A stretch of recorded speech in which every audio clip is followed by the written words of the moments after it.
नमस्कार, आप देख रहे हैं MP29 न्यूज। मेरे साथ मैं हूं पन्नालाल बाथम। गंधवानी तहसील में खोड़ा खेड़ा गांव के लोगों द्वारा धार प्रशासन को ज्ञापन दिया, जिसमें बताया गया कि 110 साल से अधिक समय से खेती करते आ रहे हैं, जिसे पूर्व में ग्राम पंचायत खोड़ा में मेसर्स सागर सीमेंट कंपनी को खनिज पट्टा, चूना, पत्थर उत्खनन के लिए दी गई है। ग्रामीणों का कहना है लीज निरस्त की जाए। इस मामले को लेकर जब कांग्रेस प्रवक्ता अजय सिंह ठाकुर से की चर्चा तो क्या कहा, देखे सिर्फ MP29 पर यह खबर। गंधवानी तहसील के खोड़ा खेड़ा गांव के लोगों द्वारा धार प्रशासन को ज्ञापन दिया। उनका कहना है कि हमारी 110 साल से खेती चली आ रही है, जिस पर मेसर्स सागर सीमेंट कंपनी को खनिज पट्टा, चूना पत्थर उत्खनन के लिए दी गई है। इस पर आप क्या कहेंगे?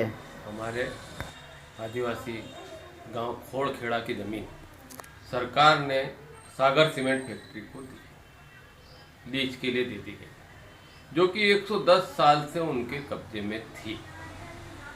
और उन्हें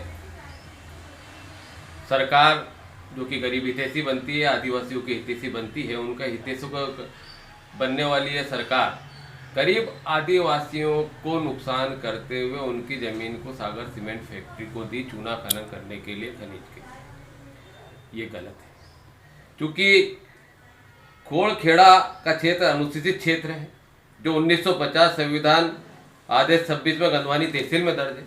क्योंकि तहसील में जो दर्ज हो जाता है गांव, उसको आप इस तरह से गांव की ग्राम सभा की अनुशंसा के बिना लीज पर नहीं दे सकते हैं।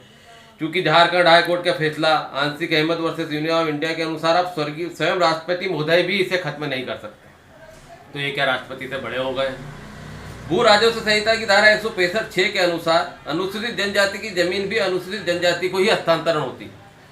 ये अपने से ज्यादा इन अधिकारियों को मालूम है, तहसीलदार साहब को मालूम है, कलेक्टर साहब को पता है कि अनुसूचित जनजाति की जमीन सामान्य आदमी नहीं खरीद सकता।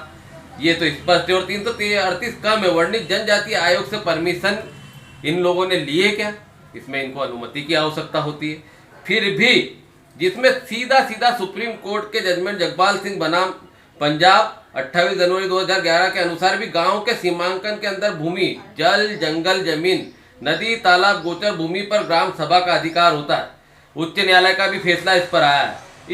जिसको लोकसभा ना विधानसभा सबसे ऊंची, इसमें ग्राम सभा होती है। इसमें उच्च न्यायालय ने वेदांता के अनुसार ये फैसला दिया। उसके बावजूद भी हमारे खोड़ खेड़ा के गरीब आदिवासियों की जमीन इनने लीज पर दे दी, जो कि पूर्णतः गलत है। यह एक संविधान के भी खिलाफ बात ये कर रहे हैं। ग्राम सभा में स्पष्ट है कि आदिवासी, चूंकि सरकार को भी अगर आपने दी है और वो भी है, तो वो भी एक व्यक्ति विशेष हो जाती है। तो ये पूर्णतः ये बात आदिवासी ग्रामीणों को नौकरी का, धंधे का जो आप लालच दे के जमीन ले रहे हैं, या आप नहीं ले सकते। पहले ही हमारे गांव के आदिवासी पलायन करने के लिए, उनको मजदूरी करने के लिए, जीवन यापन करने के लिए पलायन करते, उनको बाहर जाना पड़ता है। जो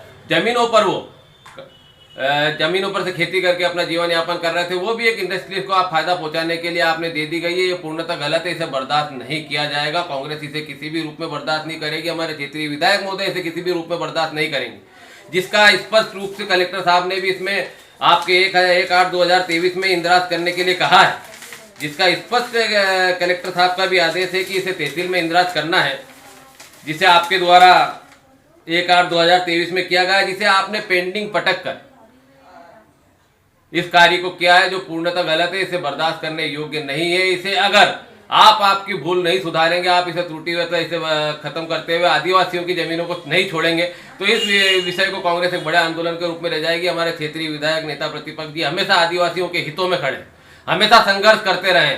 हर छोटे से छोटे आदमी का वो संघर्ष करते रहे। वो इसको भी इसी तरह से आगे बढ़ाएंगे और इन गरीब आदिवासियों को नुकसान वो नहीं होने देंगे। हर स्तर पर बात करेंगे उनके से, पूरी कांग्रेस भी इस तरह से बात करेगी, आदिवासियों को नुकसान नहीं होने देगी। अजय डॉक्टर मनोज सिंह ठाकुर, धार जिला कांग्रेस।